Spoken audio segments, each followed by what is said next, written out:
So I'm still traumatized by something that happened to me on Monday, which was I got my period like I do every 3.5 weeks.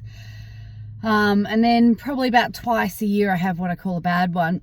And this was a bad one. And a bad one involves vomiting, diarrhea, cramps so bad there's no relief. No fetal position, no hot water bottle, no TENS machine is going to relieve them. It's kind of like getting a nipple cripple to your intestines. Clammy, like profuse sweating and shaking, like the verge of consciousness kind of pain and experience. But you don't go unconscious. That all there is suffering.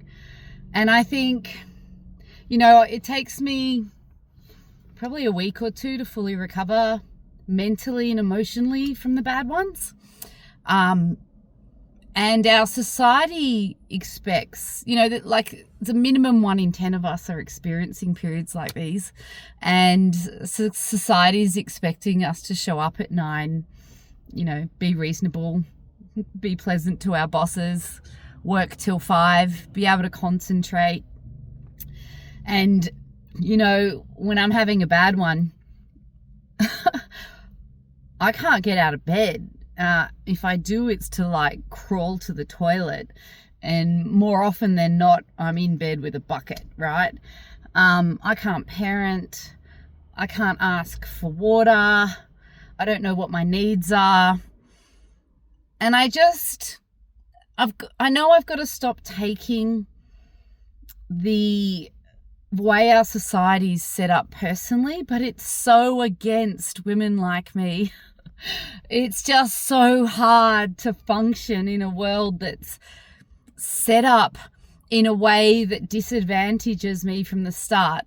And this is 1 day a month, and 5 months out of 6, I was at the co-op a couple of months ago and I was okay. I felt fragile, but I was okay.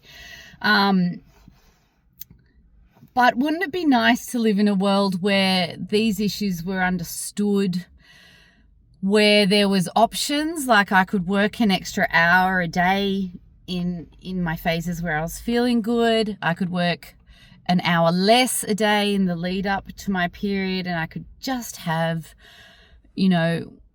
my suffering experience in the privacy of my own home without fear, without the work stacking up, without judgment, without being told it's in my head and having period pain is normal,